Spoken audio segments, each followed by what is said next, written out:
Oh yeah. Oh yeah. Oh yeah.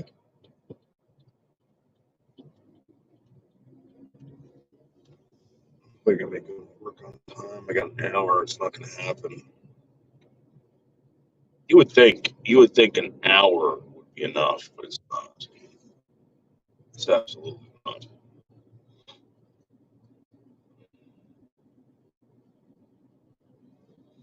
Somebody was asking me about becoming a tattoo artist. Um, the reason why I would never do that, and trust me, I had an opportunity with Mario Barth. The reason why I would never do it is because I think it's you know scarring people's bodies plus the regret plus and I know like you get them removed now and it's no big deal. It's kind of like a joke. Like, I get it, but still. There's something about that. And you're dealing with blood and fucking. I don't know. You know what I mean?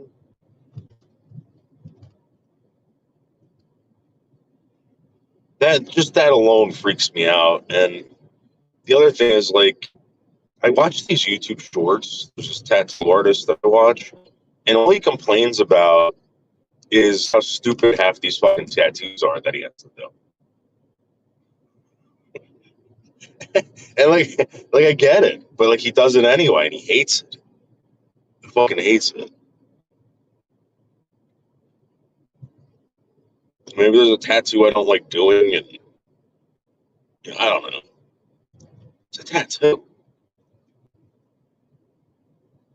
That to me is a little wild. You know?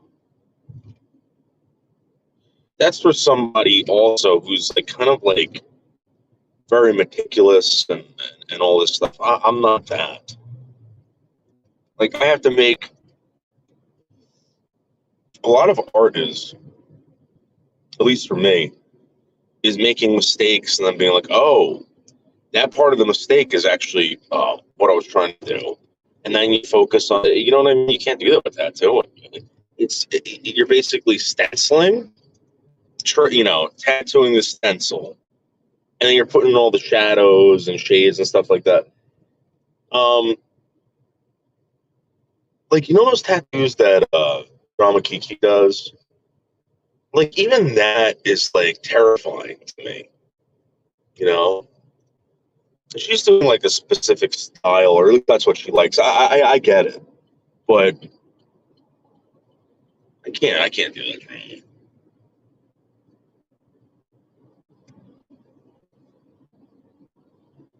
I do like Drama Kiki's art. Hey, good morning,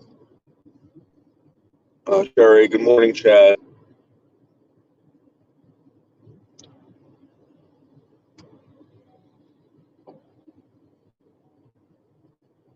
It's cool. I just can't do it. Just freaks me out. That's all I'm saying. Freaks me out. I probably make money, a lot of money doing it. You know, but here's the thing: I'd never really seen like a very rich tattoo artist. You know what I mean? I'd never met one. I'm not saying they don't exist. I'm just saying I'd never met one. Like even Mario Barth.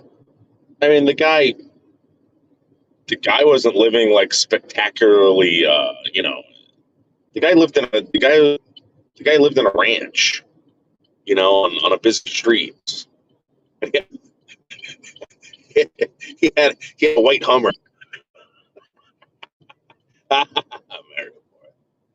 Mario, come on.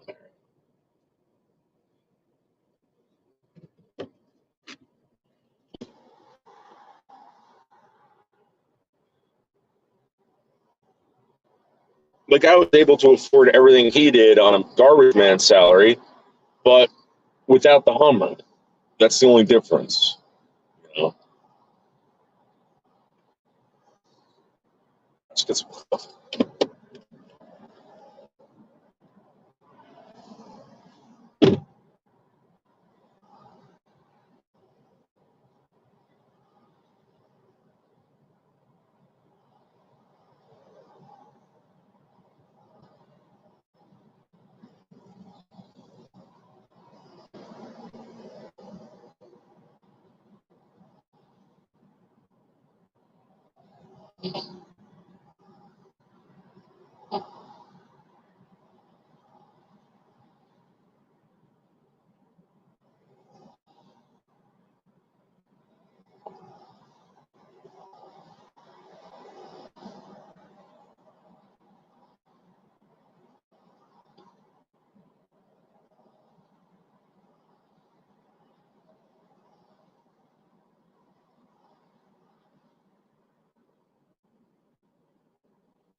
Oh, right.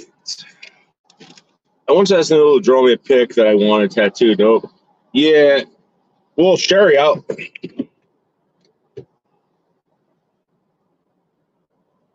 you know, my my sister-in-law wanted a tattoo one time, right?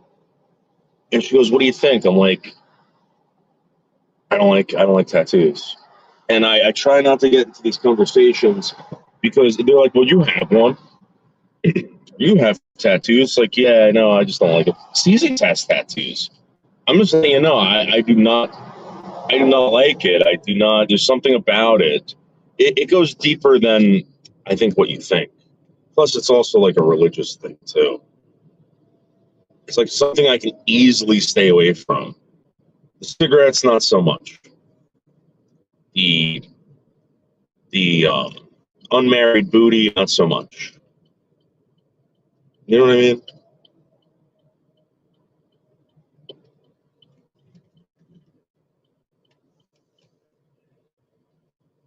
All right, so we're at the 7-Eleven. We grab a pack of smokes real quick. It's Friday, guys. I got my fucking tools. Right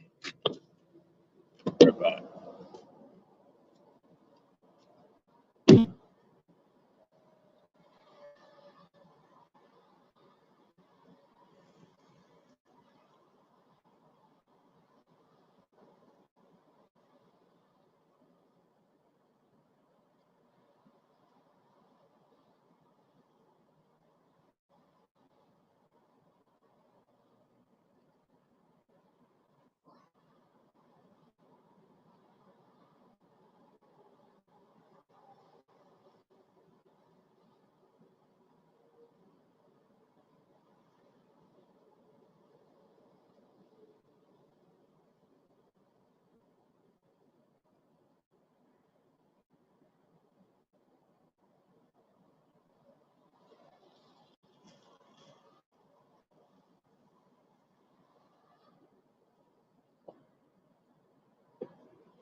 Also, also, hey Gidgy, Krista, is anyone even excited for the new Beetlejuice movie? I'll tell you right now, I'm not. I'm definitely not excited for this Beetlejuice movie. I could care less. I saw it's like that fucking girl's daughter or something gets haunted, and Beetlejuice is kind of serious this time. So stupid. It's like serious Beetlejuice. That's what it is.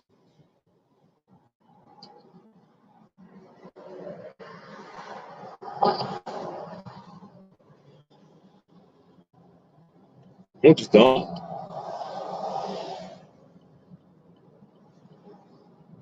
I don't understand why Hollywood just doesn't do this. They go with one script, right? A really, really good script. They all vote for this one script, right? Be a comedy, be a drama,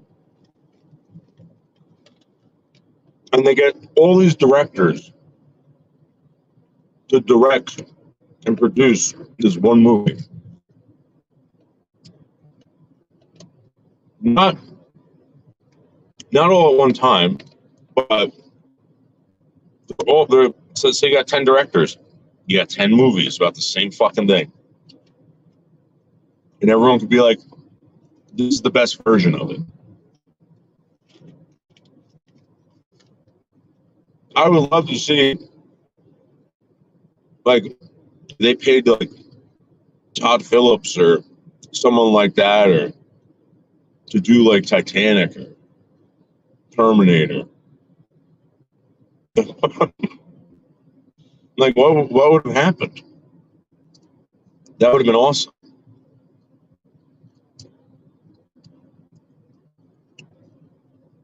Mm. They should have taken. They should have taken this Beetlejuice movie. I don't even know who directed it. It's Tim Burton. Shame on.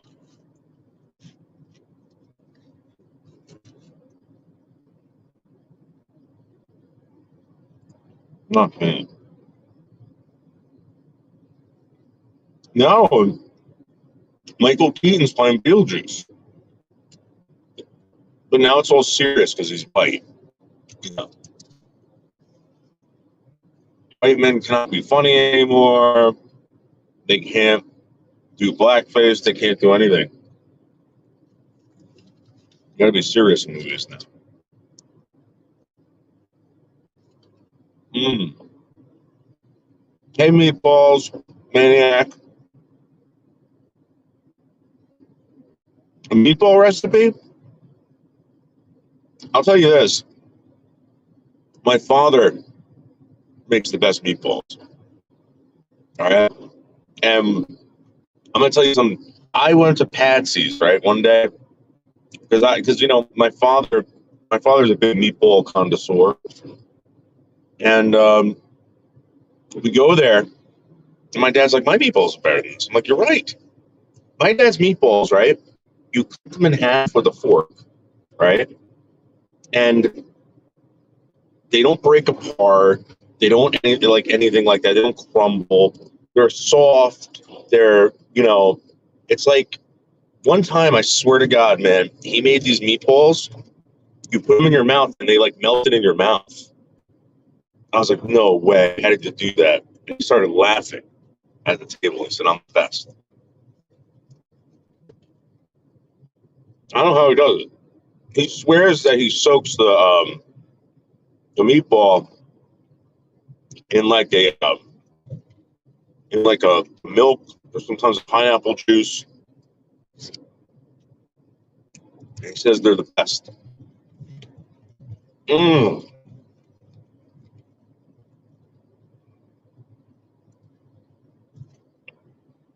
Yeah, it's got to be Gidgy.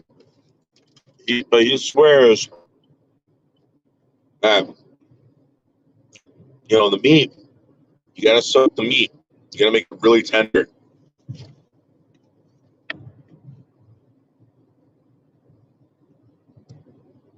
The acids break down the protein or something. I don't know.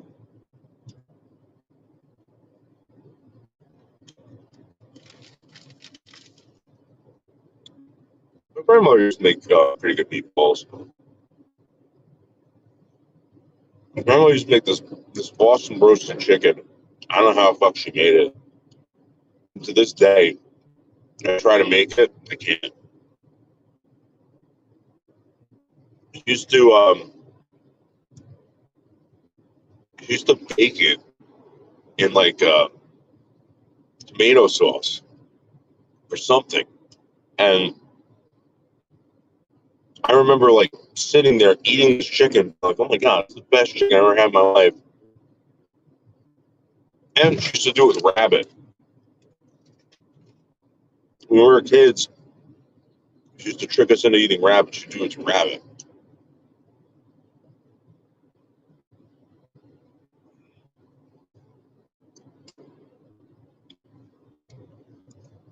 She'd make the best escarole soup. Escarole. Nobody eats escarole.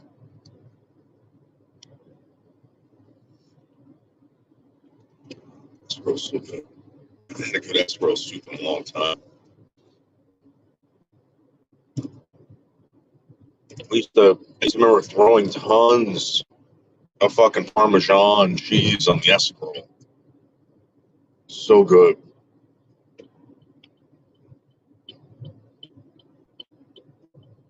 I used to scoop. I take like my grandfather used to get pissed off when we used too much Parmesan. He'd be like, "That's enough," and he would start screaming at my father. My dad would start laughing at him, and he would get up and leave the table.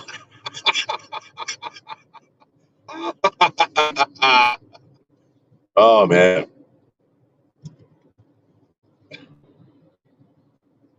people used to get hit at the dinner table. People used to get up and leave. One time we saw someone get thrown down the stairs. That was the best.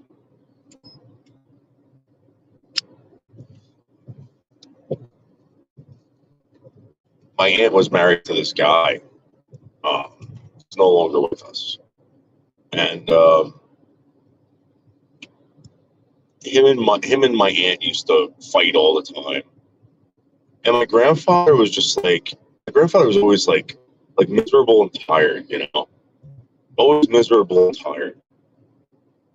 And that's how I remember this guy. This guy's always holding his head, like, oh, like, you know, like kind of like he was like one of those like Italian Jews, you know. It's like there are judos. Like there's Jews that pretend to be Italian or kind of resemble Italian, and then there's Italians that kind of like act like Jews, you know. And he was like that. He was judo, and so they're arguing upstairs. They're fighting. Something fell on the floor, like broke. And my grandfather gets up and he goes upstairs, and he's up there, right? And all of a sudden, we see this guy come flying down the stairs. And there was a basement door that led out to the because we used to eat in the basement, and there was a basement door that led out to the back. He got up and ran out and took off. That was the best. My grandfather didn't come back down. He stayed. He had enough.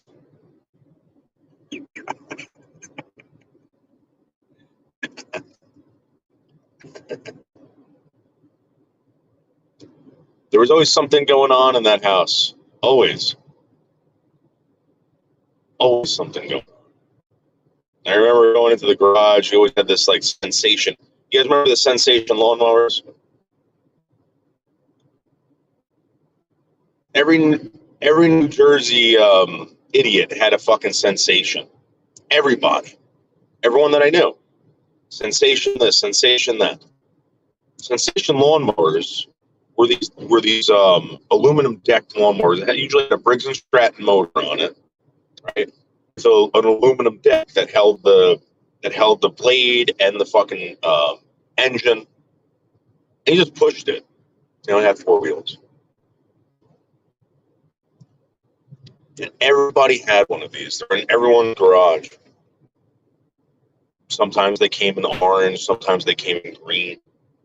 I'd never seen one in red. I only saw them in orange and green.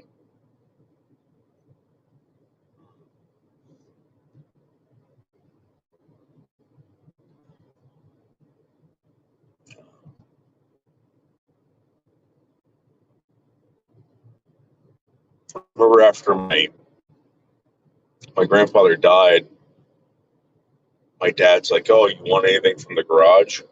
I looked around the garage. I still have this thing. I don't know why I grabbed it. And it was this old sharpening stone. Worthless, useless. I don't know what he did to it. I have no fucking idea what he did to it. But this stone, it looked like he had it for a long, long time. And I knew I'll show it to you one day, guys.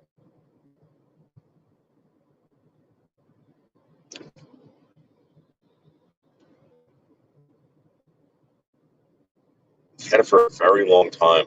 I don't know. Again, I don't know what the fuck he did to it.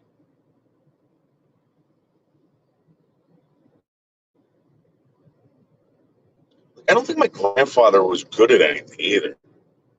Like he knew how to make wine. He like knew how to garden.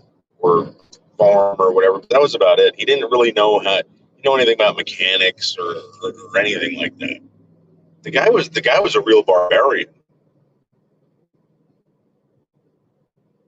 He actually didn't look human,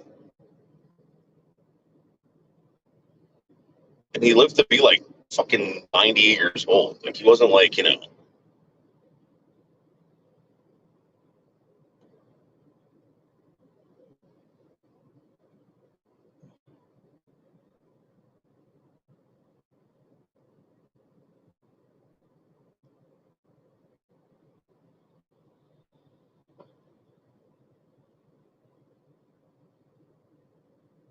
I don't know if he was crazy. I don't know what was wrong with him. I have no idea. He might have been crazy. I don't even know.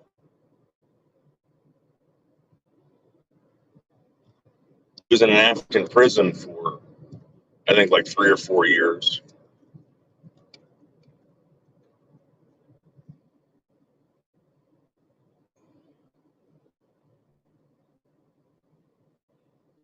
I don't know what is this.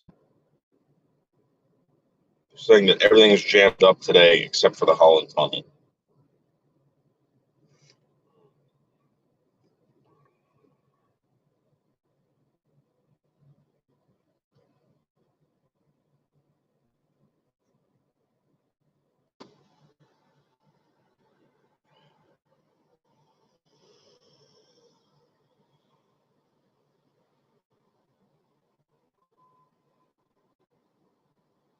Weird hands.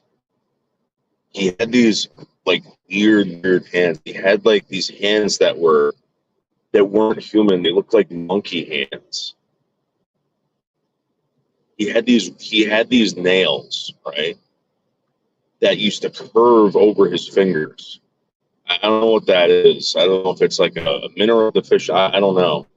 You got to remember, he didn't like if I showed you a picture, they have a picture of him as a kid in a dress because there's no other clothing.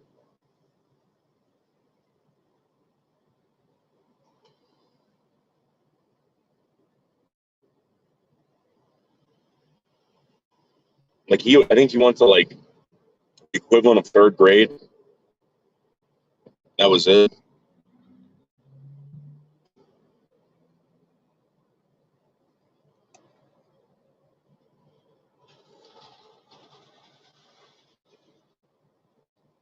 He had these weird monkey hands, man. And I think he got it from his mother. His mother was ugly, ugly, ugly, ugly, ugly, ugly lady. His father was a handsome guy. His father was a handsome guy, but his mother was ugly, and I really do think that his father was gay. My great grandfather.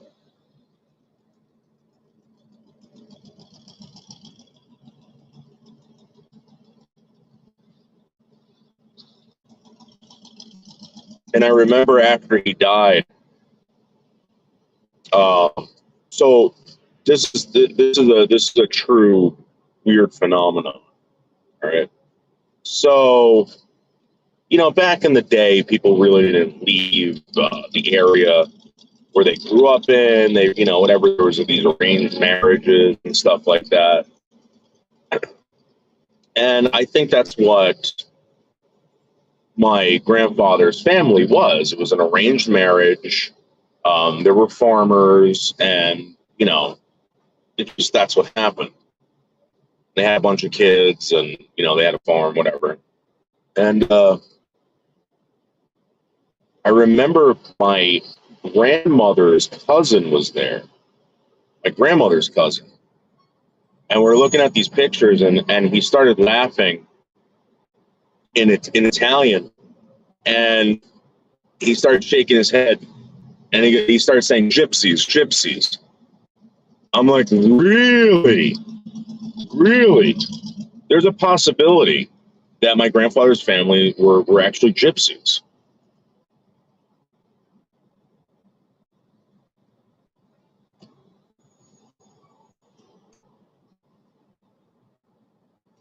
Mm. There's a possibility because he kept laughing and saying that. Just look at these people. In the picture, half the children aren't even wearing clothing. There was no clothing. My grandfather was in a dress. There's like a naked kid and another kid in shorts. Like they're all dirty. Animals. Oh shit. Jordan, my phone. My phone. Hey JD, how are you?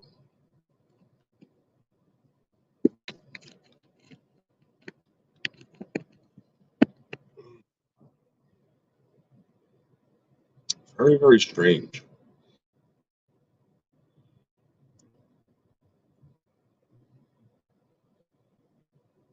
My grandmother kept bringing up the story about how they had to move one time because my grandfather was out of control. My grandmother didn't like him drinking, and there were people that wanted to kill him or something, and they had to leave. They had to leave this town. My grandfather didn't want to talk about it.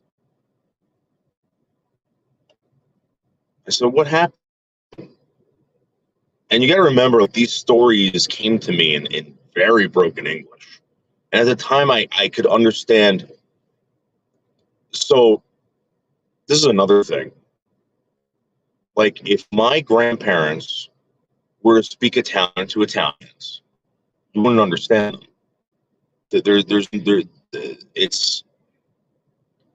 It's a form of Italian that only exists like maybe in this area, you know. If that makes any sense. So all the immigrants that come over here, they spoke poor Italian. They didn't speak proper Italian. They spoke like a dialect. It's called stupid. And so I knew kind of what they were saying, and then they would say it in English when they knew I didn't understand. They would try to, and I would say, "Repeat that." I don't, what? That's why I can say what really good. Like, what, like that, you know. And so my grandfather supposedly, him and his brother were like, I think hit a brother Jerry, something like that. Anyway, they were partiers. They would go out and party, and my grandfather got into a fight, and he hurt this guy really, really bad, really bad. I think back then, you know, if you had a broken bone or something, it was a big deal. You know, there was no hospitals, nothing like that. I remember one day, my father was telling me that my grandfather's brother got into a big fight one time, and they cut his head open, and there was no doctor, so he just put a hat over it, kept the head together. He ended up getting maggots and flies in his head. But anyway, he hurt this guy, and when you do that, you know, I guess there's really no police out there or something like that, and people want to kill you, like family members, friends. So supposedly my grandfather was on the run, and he had to pick everything up and leave this up. They were going to kill him.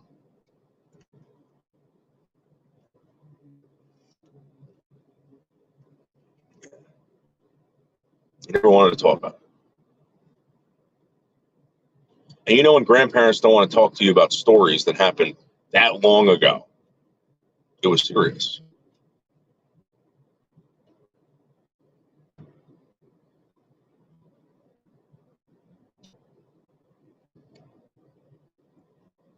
I remember my grandmother telling me a really bad story about my mom's father.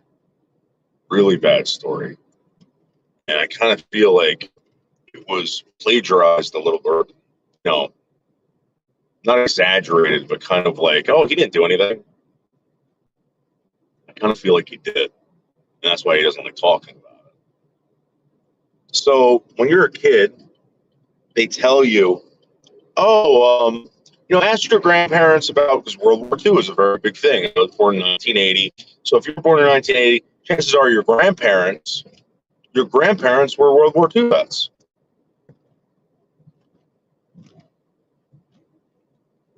And they would make you do these like stories about, you know, your grandparents and like their experiences in World War II, blah, blah, blah.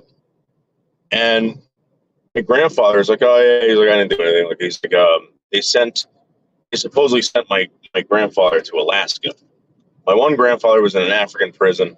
They sent the other one to Alaska. What the hell he was doing in Alaska?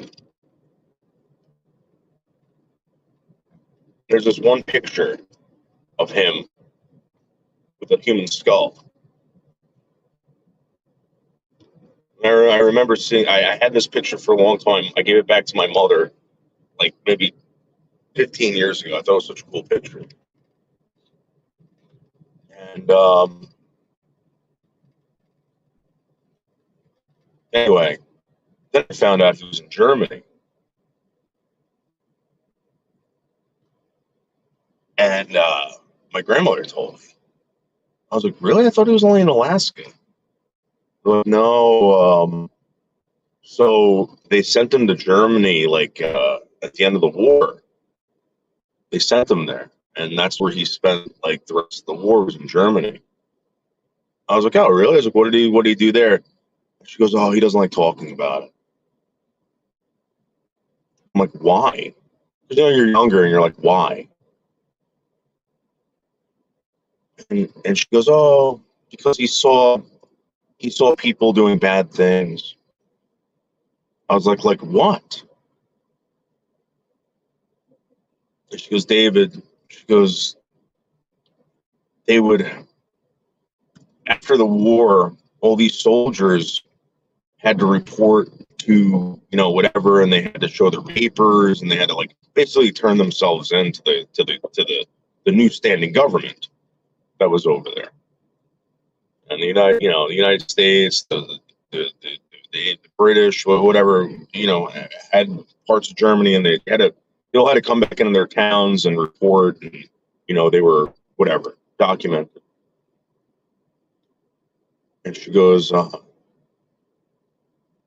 they used to go through their pockets and make sure they weren't lying. I was like, oh, okay, that's sensible, that's reasonable, you know. She goes, yeah, but if they found American cigarettes or chocolates or candies or anything on them, they would kill them right there. I'm like, what? And my grandfather overheard my grandmother talking about this. And he steps in. He's like, yeah. He's like, it was bad. He goes, I saw them. Sorry, I don't mean to laugh at this, but he's like, yeah, I saw them kill a bunch of people. They didn't deserve it. They didn't deserve it. They didn't do anything wrong. And that was the end of the conversation. And my other grandfather, when he was in Africa, right? My other grandfather did something wrong too, and of course he's this perfect angel. He didn't shoot anyone. He didn't do anything. I asked him, I was like, what did you do in Africa? And he's like, well, he's like, they fucking put us in these holes, and they gave us they gave me this big machine gun, and he goes, I saw the English, but he goes, I didn't shoot at them. He goes, I put the gun in the air and shot in the air. I didn't shoot anybody. I didn't shoot anyone.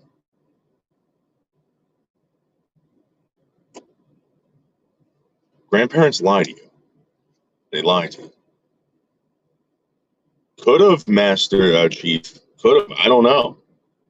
That's a lot of these people, man, that come back and they want to pretend like a lot. I think maybe it ended around the Korean War that they stopped talking like that. I think around Vietnam, they started talking about all the death and all the killings that they did. So they knew they were going to get in trouble. I think that's when everyone stopped believing in God, too.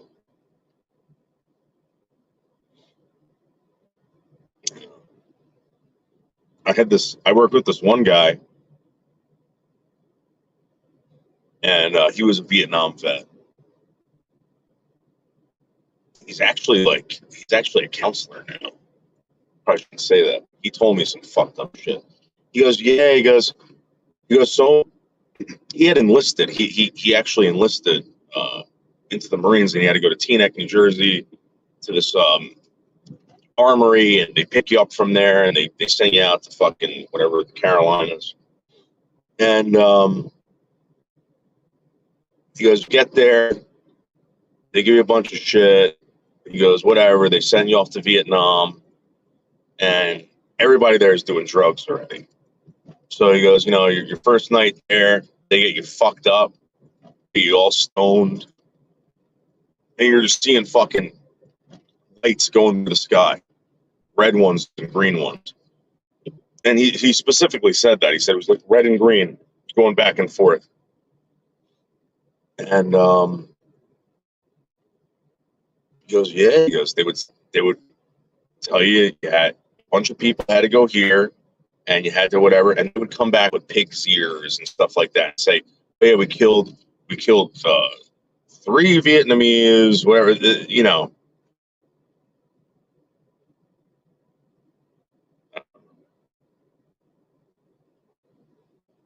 think they had to reach a number of people that they killed before they would like let them, I guess, like go home or something. Like it was something weird like that. It's crazy.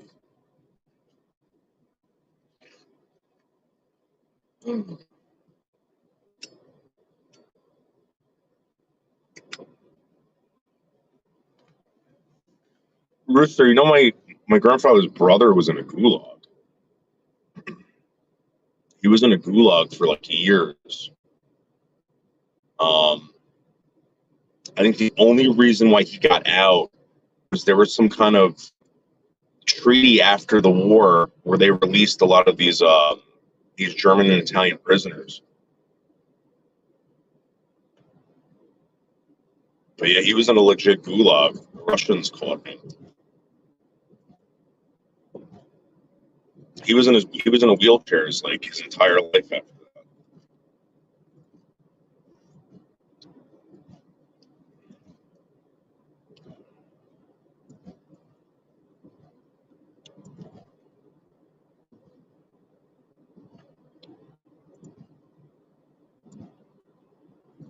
It's weird because you think of America right now and this war on terror. Imagine this. There's a war, like war on terror, and your your mother or your father marries a woman whose father was in Al Qaeda, and your other grandfather fought for the United States. That's basically how it would be.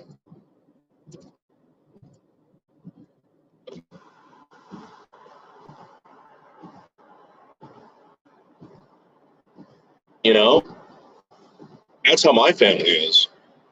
My one grandfather fought for the United States, and my other grandfather fought for the other.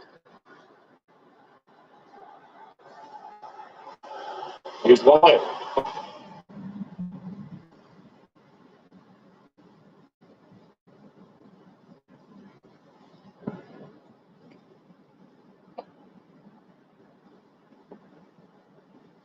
And nobody wanted to talk about it. Nobody.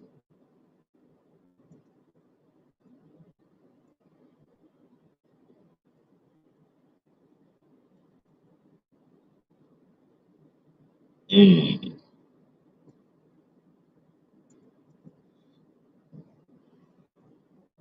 He had crazy papers on. I believe that.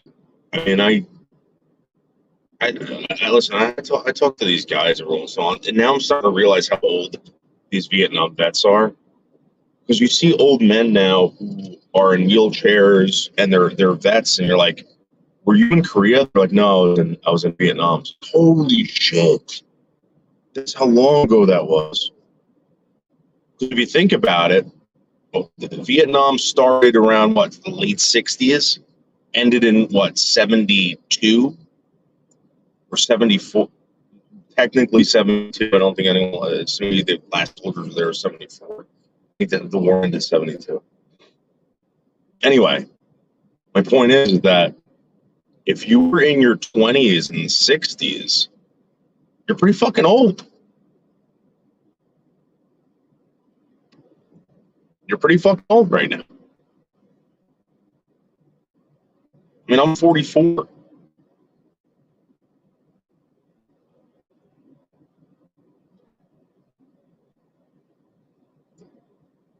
You know what's weird? The Korean War. No one cares about that. Nobody. For some strange reason, that war, and I remember my teacher was a Korean War vet. And I remember him telling us, he's like, that's a forgotten war. No one cares about that war, and nobody's going to remember it. I'm like, nah, come on. He goes, well, how many times have you guys heard about it?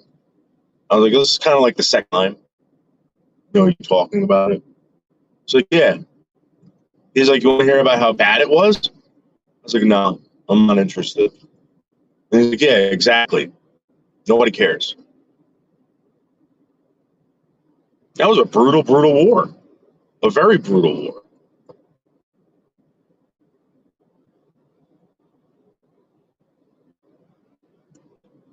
It just doesn't have the pizzazz that Vietnam had or World War II. It's kind of like the Iraqi war. The Desert Storm War, whatever the hell it was called, that war is going to be forgotten. Anyone who fought in that, I'm sorry, you got robbed. You got robbed. That was like a nothing war. Nobody remembers that war.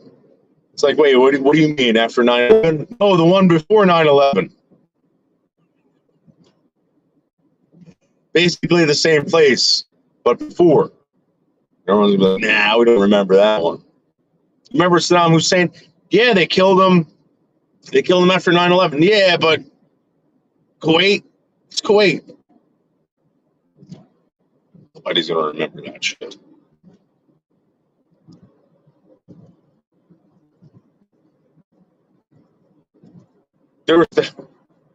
They were still fighting with Tomcats back then.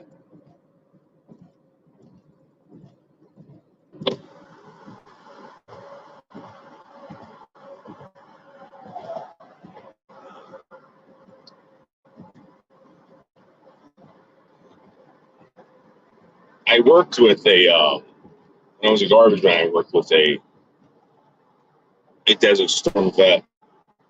And I'm like, what did you do? And he goes, oh, I got lost in the desert one time. I'm like, what? It's like, yeah, it was kind of stupid. I was like, did you ever have to shoot it? He's like, no. He goes, they drove trucks around the desert. And he goes, I saw a bombed out vehicle one time with a body in it. That was about it. Like, oh wow.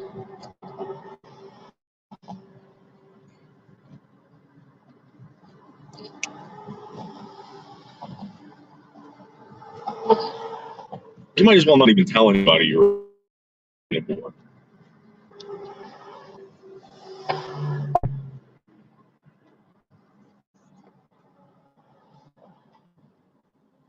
I'm trying not to make fun of it. I know it's serious. War is hell, but you know. But the first Gulf War, I think even vets know that that's, you know, crock of shit.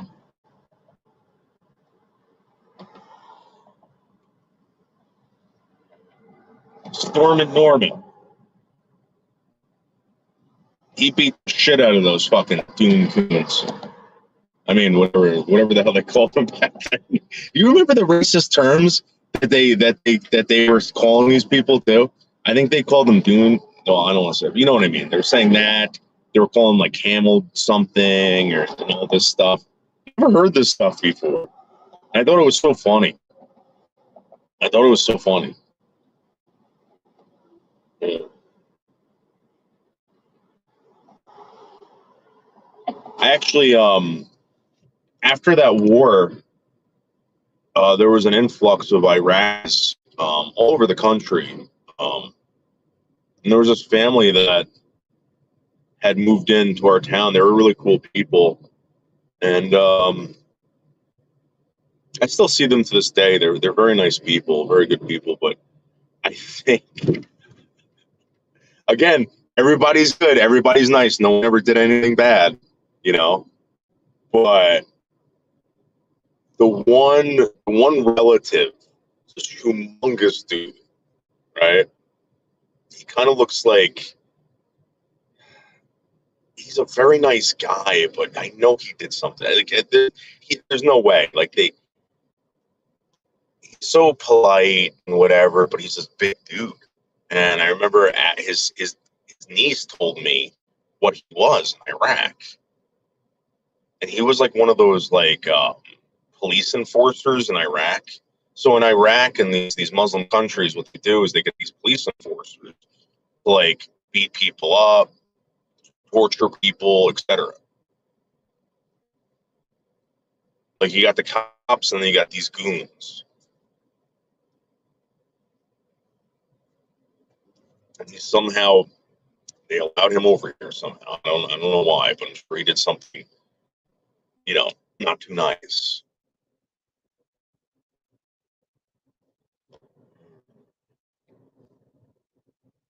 And I remember one day, he's like, David, he's like, uh, he's like, how you feeling? Like, I'm feeling good. I remember I was in there with my girlfriend. Was that your girlfriend? Yeah. Just come here. And he brings me to the back. They own this bagel store. And he fucking puts down this cup, right? And he gets this honey and he gets this milk, pours all this milk into this cup and all this honey. And he goes, drink it. Right? He's looking at me like this. I fucking drank it. And he's smiling at me like, go, go, go, go, go. I'm like, okay, this is great. Why did you think? I'm thinking, why did I do this? Why did I even? I still don't. To this day, I still don't understand why he did that. And he slapped me on the back. And he goes, "Good boy."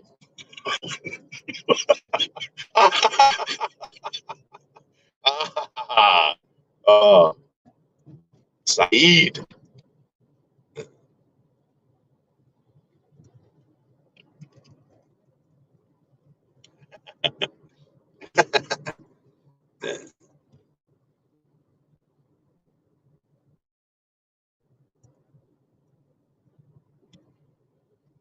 They got this new Muslim friend, Sammy. Sammy's a cool guy. These people work way too much too. I think he married a black chick because he says the N word a lot. And I'm like, dude, I'm like, what are you doing? Like, he's like, what? He's like, my kids are black.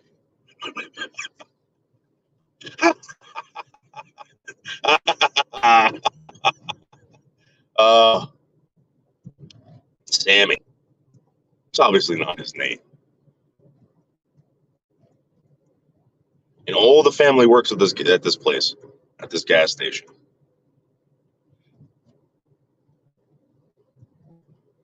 And he always tells me that the FBI is up his ass and all this shit. I'm like, dude, what is wrong with you? He goes, come on, man.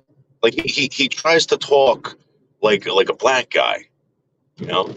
I'm like, you really did marry a black woman, but he's like from Palestine or something.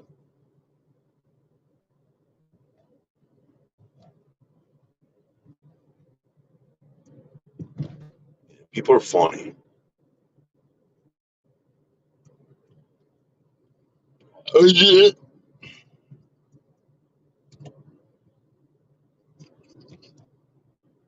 He's got these huge teeth, very powerful teeth.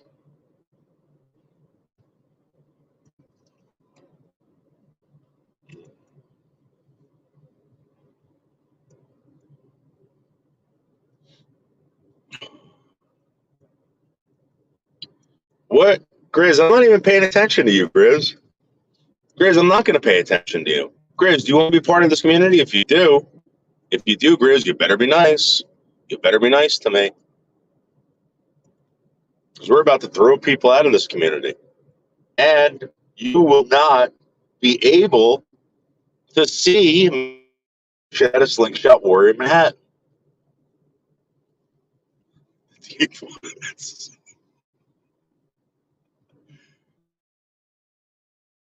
Great. Now you understand why, like, guys, listen, I'm sorry for getting frustrated yesterday. It's just that I put a lot of time and effort into making stuff happen for people, and it's just like it's never good enough. And it always ends up in a complaint or like something. It's like, you know what? It's like you're not even doing it. Like I'm trying. None of you are trying. I'm not saying none of you. I'm just saying like that in general, the complainers. This is why at one point, all right, people say, why would you ever give out your phone number? That's the why. I just give my phone number so people can call me and be like, hey, this bothered me or this was whatever. It was a form of contact to make sure that, hey guys, listen, it's a show. If there's any concerns, I'll be more than happy to talk to you about them. And if you aren't sure if something is, for real, I'll tell you. I don't know.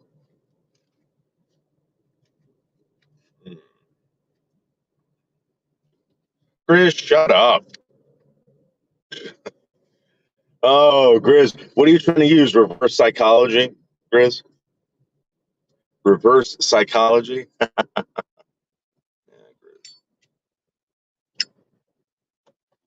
Grizz, just remember this. Just remember this. Best artist. I'm the best artist. I did a Tales from the Crypt last night. That was absolutely amazing. My new markers. I have new markers now. It's called and this white that I'm using is super, super white. Super white. I did a Tales from the Crypt. A Tales from the Crypt, Grizz. It's called Grizz's Skull. Yep. Yeah. I was gonna put like blood and stuff in there, but I didn't do it. Trying to stay away from the macabre. But those new markers are awesome. Very, very cool markers. Very, very cool.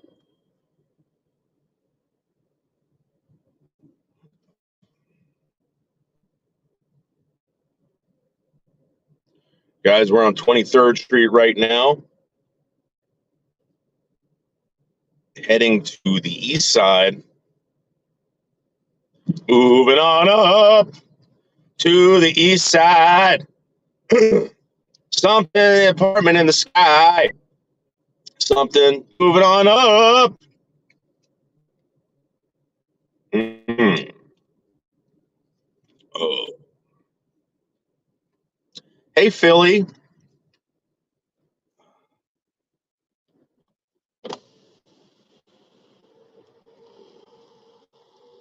Fucking thing, man. It's already healing. I cut it when I was shaving.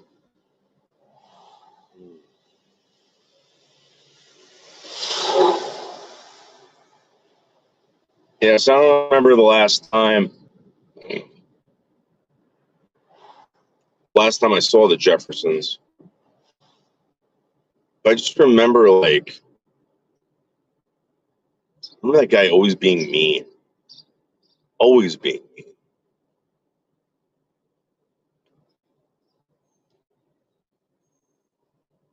And he's always walking like this.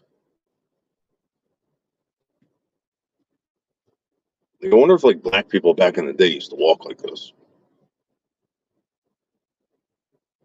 Now no one does.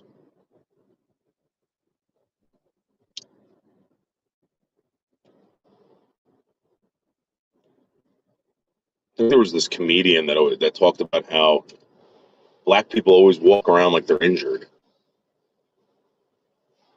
like a wounded animal.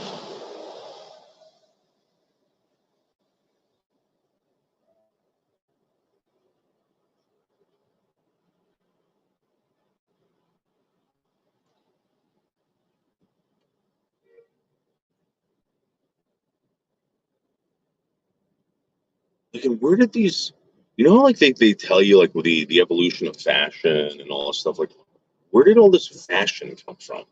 Like, urban fashion. It's just basically a bunch of poor people, right? It's a bunch of poor people high on drugs, walking around in town, and someone said, "Oh my God, that looks cool." Like, it's borderline bum fashion. Like, why else would pants, like saggy pants, look cool or be cool or anything? Where did that come from?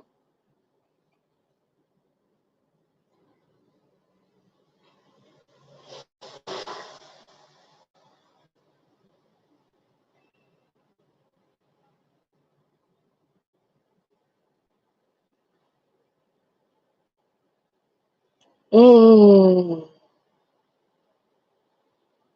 yeah, it's chicken strut. Yeah, it's like a Cro-Magnon man grown. I heard that's why they raised chickens to teach their kids how to walk in the 70s. I don't know. I just don't know where that came from. But that's how he walked. He walked like this, like wherever he went.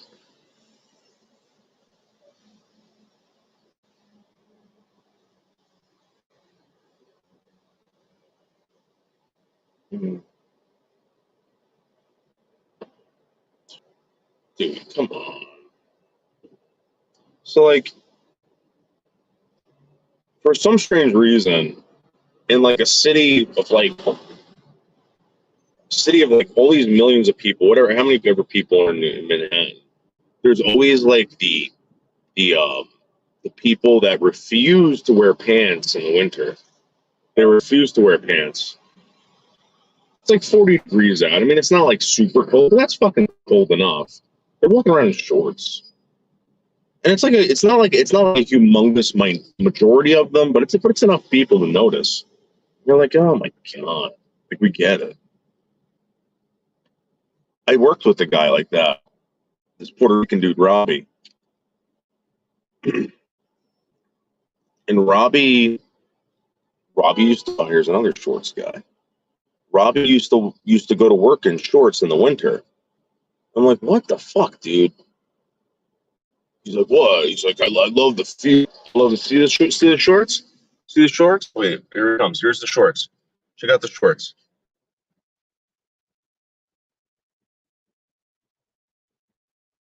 Why?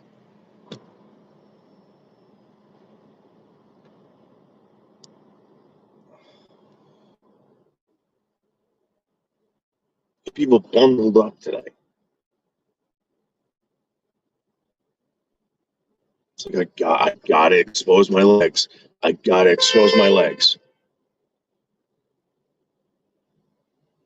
I hate when people beep, man. Because here's the thing: the guy in front of me, he probably doesn't realize that it's not me. He probably thinks it's me beeping.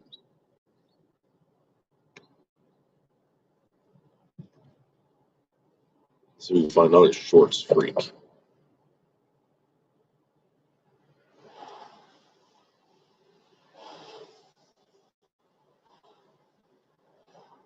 Shorts, shorts, shorts, shorts, shorts.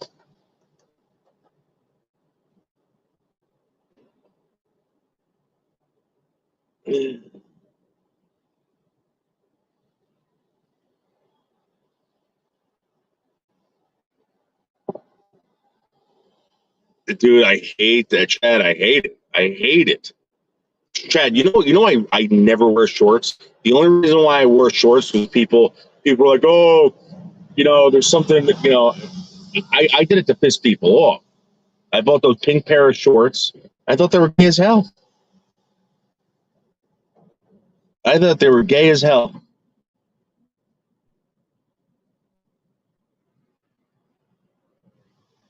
I hate shorts. There's no guys, cover your fucking legs. Cover everything. And maybe show a little bit of fucking forearm. That's about it. There's no need to be walking around in a tank top outside either. Cover your body.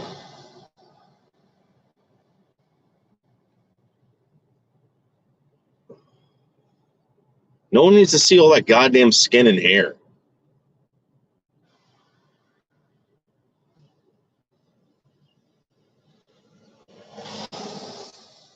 And there's no modesty when it comes to that shit. You know, it's never the right length or the right, cut or tightness.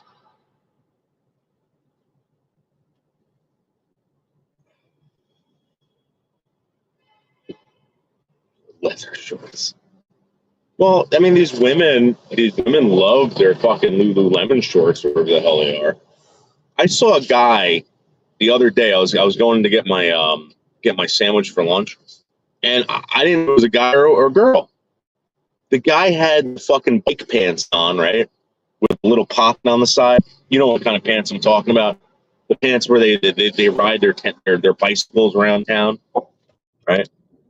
He had women's legs, and the rest of him was just like he looked like a fucking like sixth grade math teacher, female.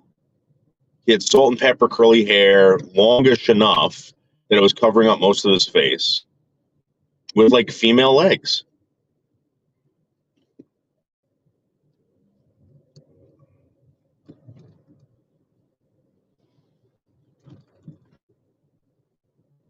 It was so embarrassing.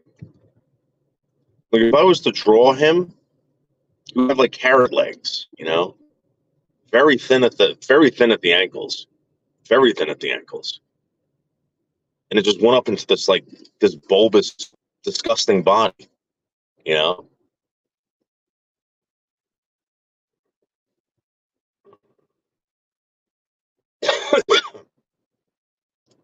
Yeah, Groundhog Day. I don't care.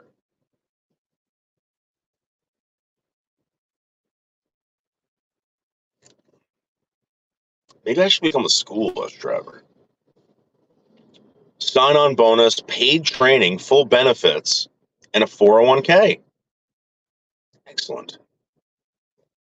The only thing is you can't smoke on the job. Just get these kids to school. Okay, you got it. Stop traffic whenever you want. You got it. I could do that. Cricket Day. What do you want, Cricket Day? What do you want? What do you want? What's going on? I'm not doing you wrong, Cricket Day. Answer me. Checking out his legs. Cricket Day. Okay, Cricket. Tell me what you want. Tell me what you want. Come on, let's go. I'm only reading Cricket Day comments now, guys. Sorry. Instead of driving, you sweat and leather. Yes, you do. You absolutely do, Cricket Day. In fact, Cricket Day, I had a friend, Norbert Varga, the Hungarian, who wore leather pants to school. And I said, "What's the secret?" And he said, "Baby powder. Baby powder." What on me is leather? My boots. My fucking boots. Yep. Hey, Jeff Count. How are you, Jeff Count? Noodles, leather pants, coming. Okay, ha ha ha. Well, my body's made of leather. What are you talking about? My body is a leather. It's a living leather. Baby patterns for babies.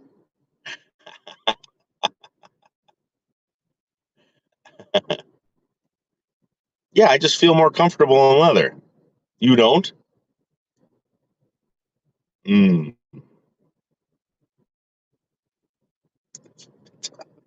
Yeah, I don't know. That's what he told me. He goes, "Dude," he's like, "You gotta wear a lot of baby powder. You gotta wear a lot of baby powder." I wore these pants one time. They're called tin cloth, wax tin cloth. I don't know what the difference is. It's a shit called wax tin cloth. Um, and I wore them because they're supposed to be more abrasion resistant, whatever. I bought a pair for work, right? Well, I'll tell you this: don't ever wear them when it's hot outside. I had beads of sweat like dripping from every orifice of my body that was covered by this shit because you can't breathe. You don't breathe in it. Wax canvas or wax steel tin cloth. I think you're supposed to wear them over your pants, but still. Oh my god, it was so bad, so bad. I never had beads of sweat from my balls, like they were dripping. And your testicles, I don't know, for this is for all the women out there, you guys don't know this, but your testicles try to regulate body temperature. So for instance, if you got a fever, your testicles will droop really low to try to save themselves from whatever. So they run away from your body, and when it's cold outside, your nuts go into your body to keep warm. They regulate their warmth and or their temperature, because in fact there is no such thing as cold. It's just uh, lack of heat or whatever. I don't know. There's no such thing as cold, guys. So it's only heat, absence of heat. Yeah. So anyway, my nuts usually stay tight to my body. I don't have really droopy, hangy nuts, um, loosey goose ones that are all floppy and shit like that. I mean, sometimes I do. If it's really hot outside, maybe my testicles will droop, but still, I think I have very powerful muscles. I can move my testicles. I don't know if you know that. I can make them dance. There's some kind of muscle down there. You can be in total control of it. I don't know if any of you, if you men out there can do that, but I can move my testicles up and down. One time I was banging this chick, right? Yeah, one time I was banging this chick, and my testicles were gone. I'm like, where did they go? I swear to God, they were gone. And I'm freaking out, right? I actually stopped banging. Like it was weird that I noticed it, but because usually this is another thing, guys. I know banging, right? You think it's all about the pussy and where no, you are actually feeling your testicles slapping up against the pussy, fucking all this shit, right? I noticed that they were gone, and I'm like, it was like they were, it was like they were numb. There was nothing there. I was like, what the fuck? So I stopped, and I was like, oh my god. And she turns around like, what's wrong? And like, my nuts, they're gone. And I'm like freaking out, and I felt this bulge up by like my pelvis area, and I pushed, and my nuts came back. My nuts went all the way up inside, all the way up inside. I don't know what the fuck that is. I don't know what the fuck that is. It was the weirdest feeling too, to feel your nuts from inside your body being pushed out by hand. By the way, I had to push them out by hand. Yeah.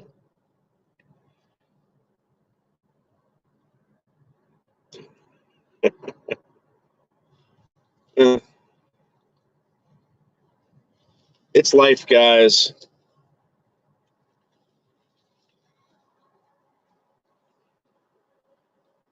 It's life. All right, seagull scare. Seagull scare in one, two, three. All right. Seagull scare. One. Oh, that seagull scare, guys. Your favorite. That one seagull is very bold. Very bold. He didn't budge.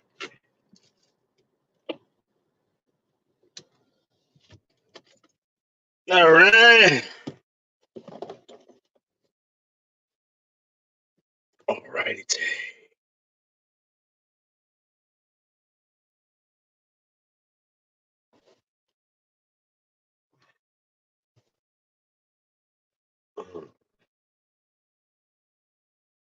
Oh man. I can smell all the fucking. Oh, that fucking tape came undone. You see all the. You see all the fucking steam coming off the engine. Look at that. Oh, God damn it.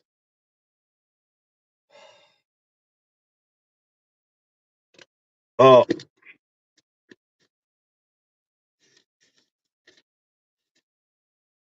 I'm moving on up to the east side.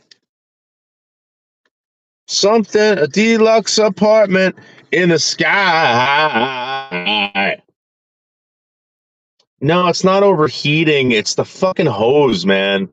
That hose is so the connection to where the the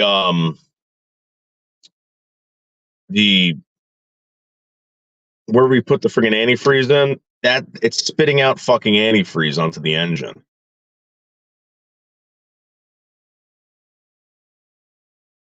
So I don't have a hose clamp.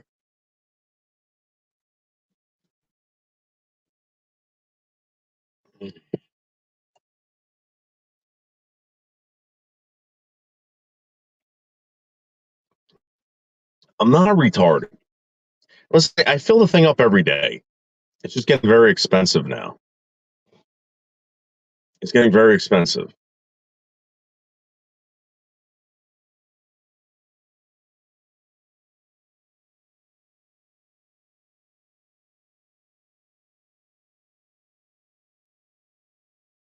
I don't have one. Yeah, I know. They actually when I went to go get the battery checked out, the guy recommended I get a new hose, but he goes, don't do it yourself. I'm like, why? And he goes, because there's a plastic piece that goes to the pump that if you fucking pull it off, you break that, you fuck the whole thing.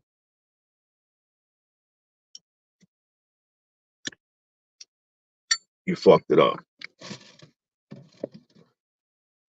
Moving on up.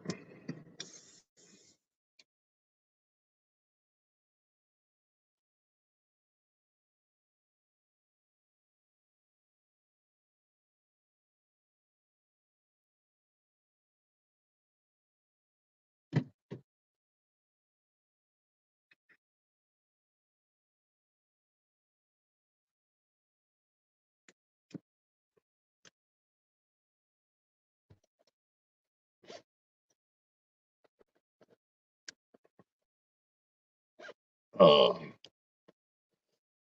Dorian, you didn't get your new place yet? What is wrong with you? What is wrong with you, Dorian? Dorian, Dorian, I don't know if you know this, but me and Slingshot are going to get a hotel when he comes out here. We're going to get a hotel. Yep. I told him the other night, I was like, dude, let's just get a hotel. Put you up in a hotel. You can do your live streams. I'll come by, whatever. I'll come pick you up whenever, we want to go out. And it won't be as gay. People will say gay things. It'll be good content, guys. I'll get a Slingshot in a hotel. Be a fan, maybe a fan can send a date over to the hotel for Slingshot and he can live stream it. It might be awesome. Seasons was like, why don't you bring him to a fucking massage parlor or something? I'm not doing that. I'm not doing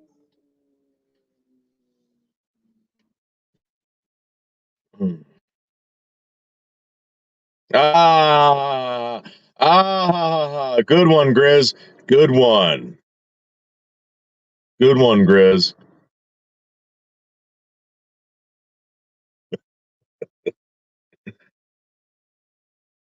I'm waiting. I'm wanting the perfect place. Yeah.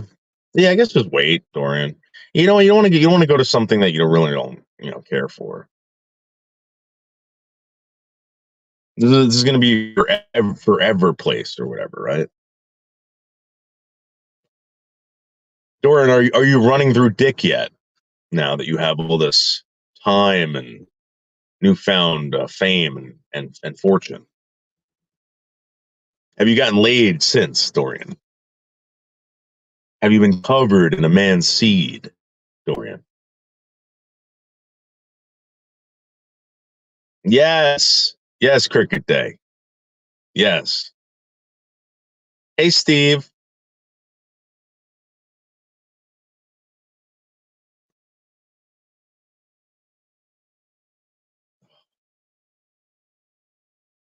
Uh, yeah, you're in no rush. Don't be in a rush. Dorian, are you gay or are you straight? I don't know. I don't know about you. It's none of my business, but like, why aren't you getting laid? What's the problem? Go get some fucking strange. I don't know.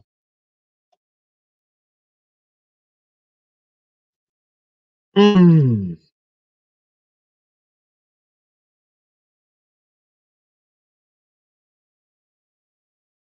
Get what you want when you want. Yeah. Yeah, there's no rush now, right? I mean, is it fun looking for places, Dorian? Why is this camera going crazy? Do you guys see this? Or is it my eyes? The camera looks like it's bouncing all over the place. Are straight? Well, I'm just saying, like, I don't know. Why don't you go out and fucking go on a date or something? You know what I think your problem is, Dorian? You think everyone's disgusting. I do too. I think everyone's gross. Yeah. Everyone's an idiot. Nobody's fucking, up to snuff.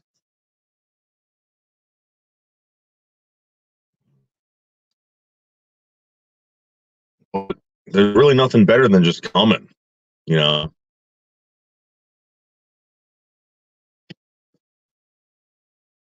No, my God. Yeah, well, don't tell anyone that, Rooster. Dorian, don't tell anyone that. You know? All right, come on. That's not true.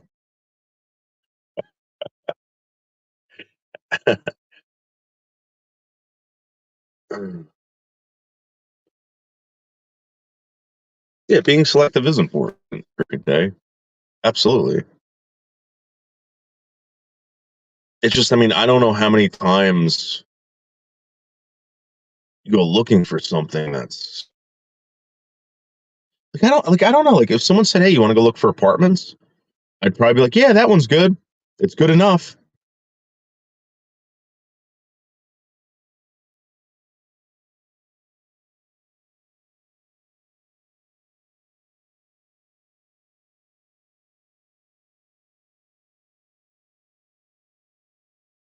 Like I would want Dorian, why don't you get like several? You know, get several so you don't, you can go back and forth to whatever one you want to go to.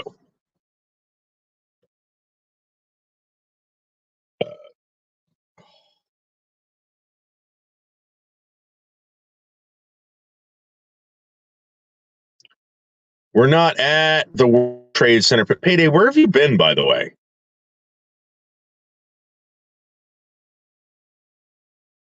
We're not at the World Trade Center. Payday. Mm.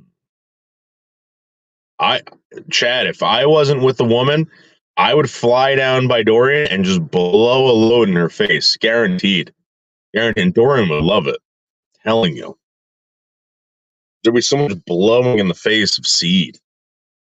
But my heart belongs to another. Yep. Oh. All right.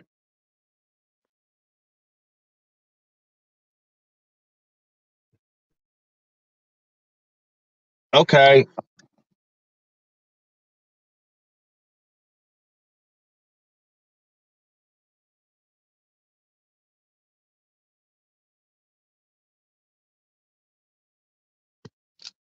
All right.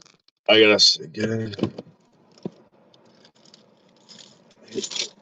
hit the road.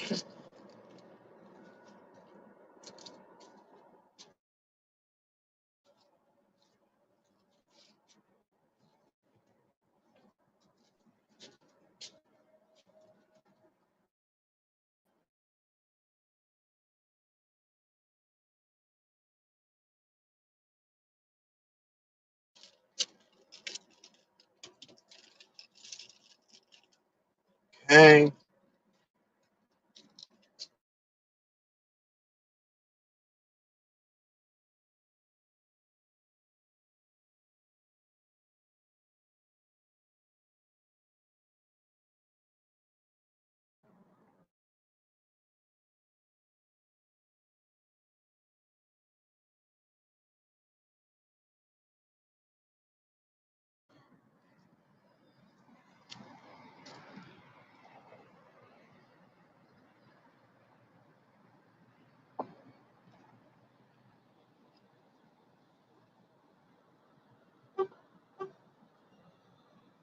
Oh yeah, there it is.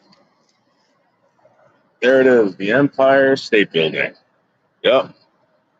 For all the King Kong fans, check it out, guys. Dunkin' Donuts coffee and the Empire State Building. Yep. There you go. Wow. Wow. Wow. Hey Bergs, look. Look at that, Bergs. Look at that. You can't drink that. Ha ha ha ha. Woo. Woo woo woo woo woo.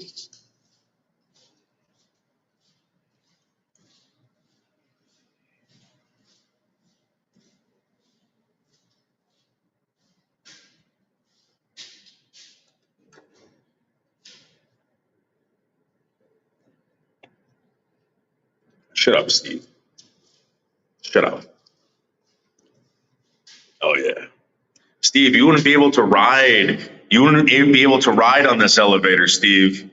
There's no way in hell because you are humongous. You are humongous, Steve. If you got in this elevator, Steve, this fucking thing would crash. You would step in here and boom, it would go all the way down. It would go all the way down, Steven. Look how nice and gentle this goes down for me. Look at this. Wow. All right. Yep. Yeah. Yeah.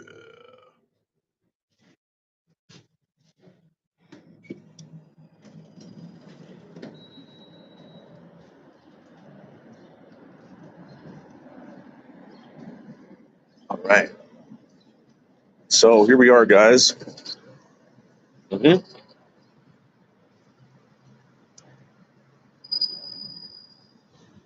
We're going to pass over the FDR. The FDR. It smells like fucking absolute shit out here. Absolute shit.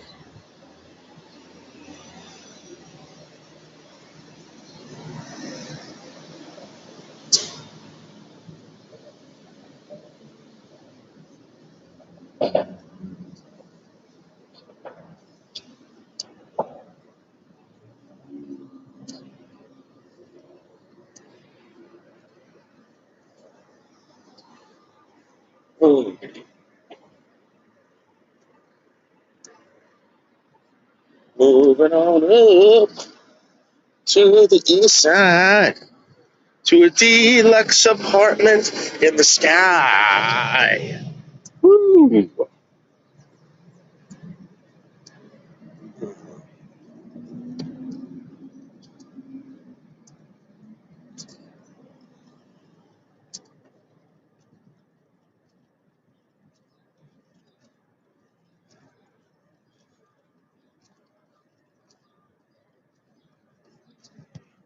Leather, leather, leather.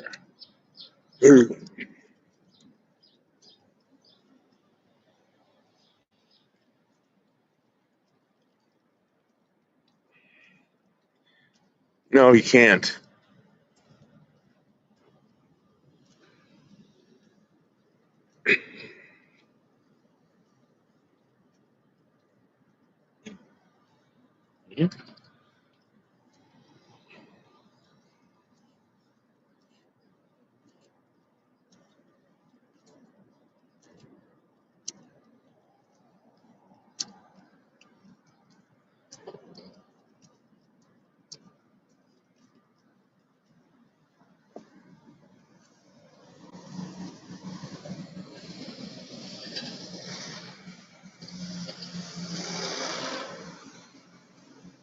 How much does wall cost to make this wall? It's like it was like something like $3 million. $3 million to put up this fucking wall or something like this. It's a government wall, by the way. $3 million.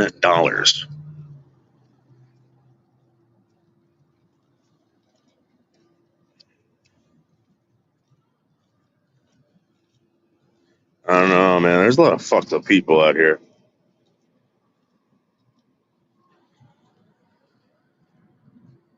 There's a lot of fucked up people.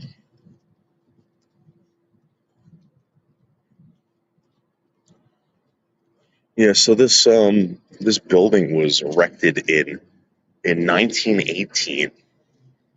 This VA in Manhattan, 1918, November 11th, 1918. The Veterans Administration of Manhattan was erected in 1918. A very old building. I mean, it's old enough. I doubt that anybody today, or there's anyone alive today who was born in 1918, right? Yeah, you'd be a fucking old person. Now, maybe there are people who are still alive. I'm not really sure. Or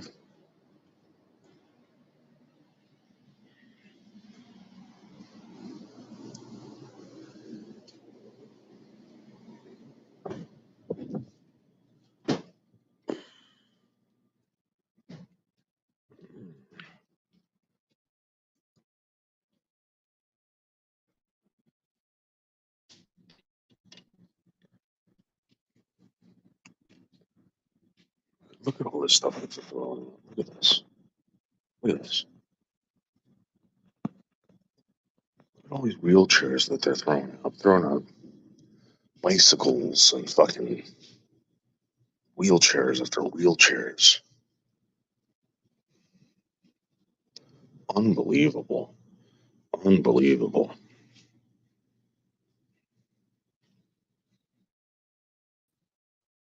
Hmm.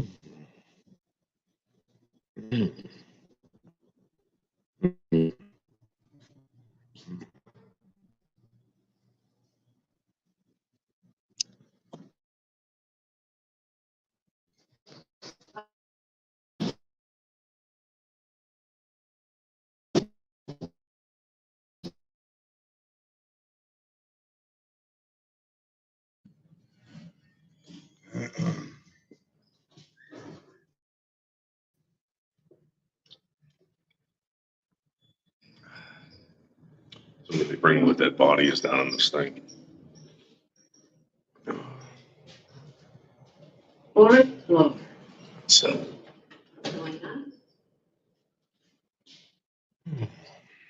all right, I gotta go. Bye.